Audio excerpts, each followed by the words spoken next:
에베소서 6장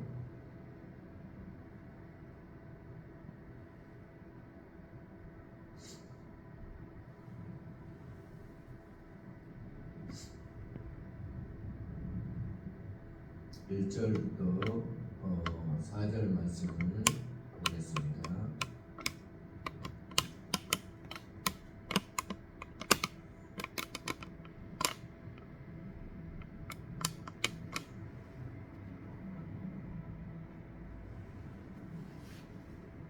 자녀들아, 주 안에서 너희 부모에게 순종하라. 이것이 옳으니라. 네 아버지와 어머니를 공경하라. 이것은 약속이 있는 첫 계명이니 이로써 너희가 잘되고 땅에서 장수하리라. 또 아비들아, 너희 자녀를 노엽게 하지 말고 오직 주의 교훈과 훈계로 양육하라.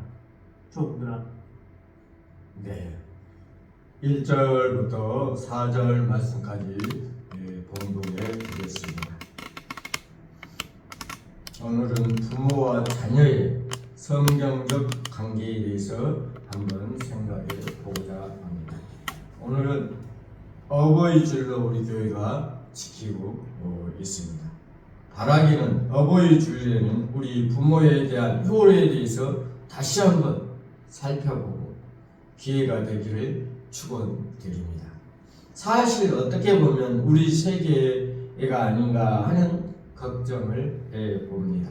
모든 가정이 핵가족이 되면서 효에 대한 사상이 점점 사라지고 있습니다. 물론 효는 대가족 제도 때 생겨진 것은 사실입니다. 그러나 부모와 자식의 관계가 인류와 세상에 존재하느나 영원할 것입니다. 왜냐하면 부모 없는 이 세상에 태어난 사람은 없기 때문입니다. 우리는 어려서 6.25 전쟁을 우리가 경험했죠.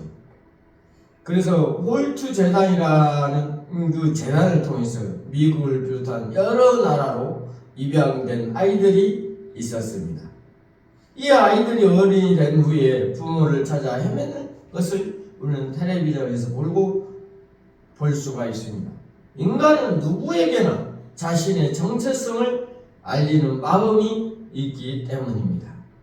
본문을 보면 부모에 대한 교훈과 자녀에 대한 부모의 의무가 함께 쓰여져 있습니다.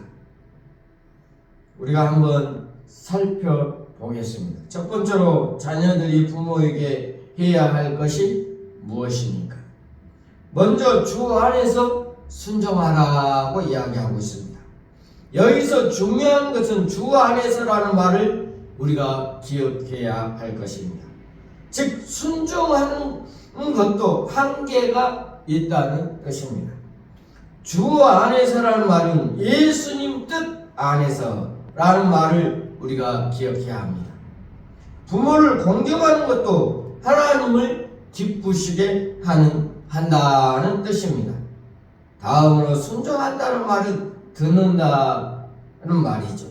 뜻과 공경한다는 뜻입니다. 공경한다는 말은 부모를 소중히 여긴다는 뜻입니다. 여러분 부모를 얼마나 소중히 여기고 있습니까? 존경하고 친절하게 순종하고 있습니까? 우리 자녀들은 부모에게 순종하는 것이 하나님이 기쁘시게 하는 일이라는 것을 우리가 생각해 보아야 합니다. 두 번째로 자녀들이 부모에게 왜 효도해야 합니까? 자녀가 부모에게 효도할 때 하나님께서 자녀를 반드시 번성케 하신다고 성경에는 기록하고 있습니다. 또 장수케 하여 주신다고 이야기하고 있습니다. 본문의 약속이 있는 첫 계명이라 하는 것은 우리가 십계명에 봤을 때 다섯 번째로 나오지만 사람에게는 첫 계명이라는 것입니다. 십계명은 하나님 사랑, 이웃 사랑으로 나와 있습니다. 가장 중요한 것은 부모에게 효도하는 것이 하나님의 뜻이기 때문입니다. 여러분은 어떻게 하나님의 뜻을 이루어 가는가를 우리 성경을 통해서 알 수 있습니다. 하나님께서는 왜 부모에게 효도하는 것을 원하고 계십니까? 부모에 대한 효를 통하여 하나님의 사랑을 깨닫고 하나님의 섬기는 법을 배우기 때문입니다.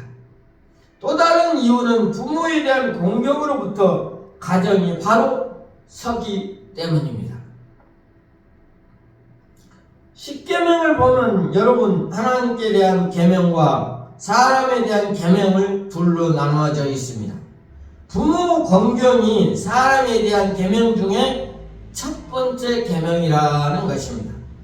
이것은 가장 중요하기 때문입니다. 부모 공경이 무너지면 다른 것도 다 무너져 버리고 마는 것입니다. 그런데 지금 부모에 대한 효를 찾아보기 힘든 시기가 되어져 가고 있습니다. 그래서 가정이 무너지고 있다는 것입니다.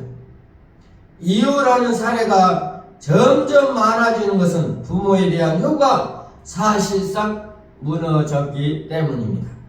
세 번째로 부모들이 자녀에게 해야 할 것은 무엇입니까? 여기서 우리들이 주목할 것은 성경은 효도만을 일방적으로 말씀하고 있지 않고 자녀에 대한 의무를 함께 말씀하고 있다는 사실입니다. 우리나라에서 감사한 것은 자녀에 대한 관심, 변함없는 사랑이 참으로 좋은 일이 아닐 수 없습니다. 바른 교육을 하고 있지 않는 우리들이 문제가 될 수가 있습니다. 왜냐하면 자녀 교육이란 부모의 공경 없이 완성될 수 없기 때문입니다. 그러므로 이 둘을 함께 가르쳐야 한다는 것입니다.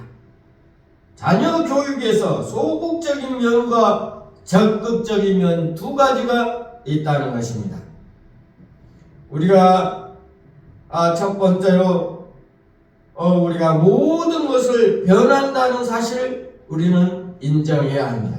나이를 먹게 되면 세월이 흐름을 잘 깨닫지 못할 때가 있습니다.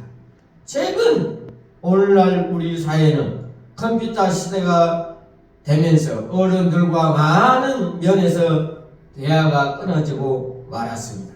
부모들은 큰명이 되고 있기 때문이라는 것입니다.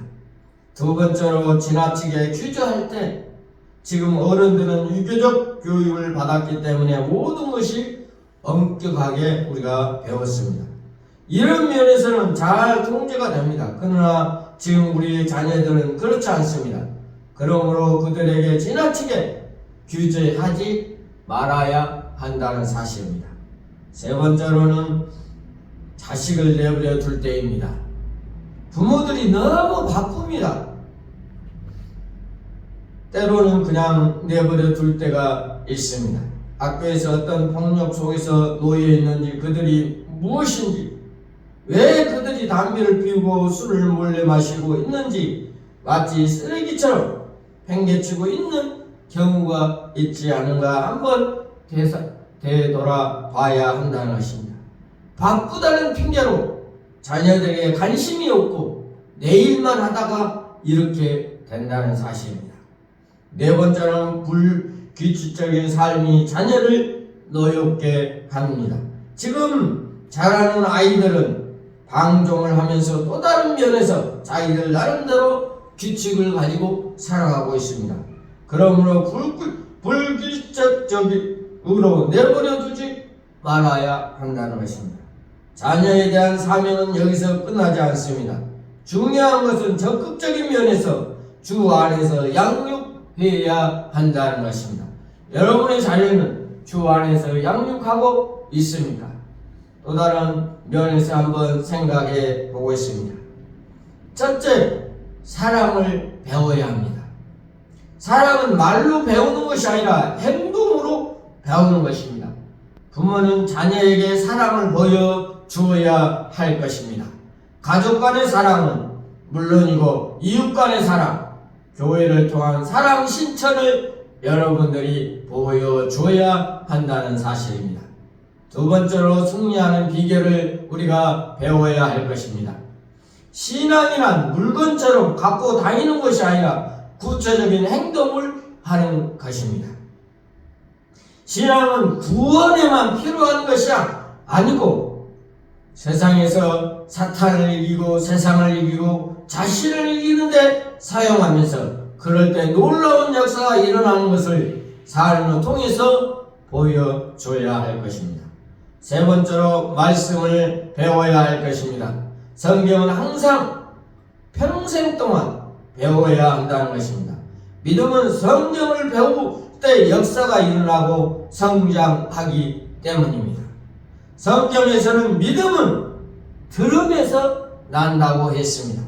하나님의 말씀을 열심히 듣는 우리 대림 새생명교회 모든 성도들이 되시기를 바랍니다. 네 번째로 화목을 배워야 합니다. 지금 우리는 무한 경쟁사에서 살고 있으므로 화목을 보기 힘들 때가 있습니다. 그러므로 더불어 사는 삶, 의에 사는 삶, 가정에서부터 배워야 한다는 것입니다. 화목을 배워야 모든 것이 합평하다는 것입니다. 다섯 번째로 우리는 인내와 신앙을 배워야 합니다. 우리에게 마지막 승리를 가르쳐준 것은 인내입니다. 사랑은 인내라고 이야기할 수가 있습니다. 고린도전서 15장에는 사랑에 대해서 이야기해 주고 있습니다. 그 15가지 사랑에 대해서 이야기할 때 인내가 3가지로 있습니다. 우리는 인내하는 삶을 살아야 한다는 것입니다. 역사를 보면 승리한 사람들은, 성공한 사람들은 다 인내하는 사람들이었다는 것입니다. 신앙도 배워야 합니다. 자녀들은 부모의 말보다도 그 행동을 보고 따릅니다. 그러므로 신앙을 가르쳐야 한다는 것입니다. 사실 자녀에게 있어서 최고 교사는 엄마요 아빠인 것입니다. 바라기는 가정 주간을 맞이해서 부모에 대한 효도와 자녀에 대한 교육이 밀접하게 연결되어 있음을 우리는 깨달아야 할 것입니다. 우리 모두가 하나님의 말씀 안에서 우리가 살아가기를, 우리 대림 새생명교회가 가정의 달을 맞이하여서 하나님의 역사를 감당하는 모든 성도들이 되시기를 바랍니다. 다 같이 기도하겠습니다. 하나님 아버지, 오늘 어버이 주일을 맞이하여 우리가 어떻게 부모에게 효도를 하고 자녀에게 어떻게 교육할 건가를 대해서 잠깐 생각해 보았습니다.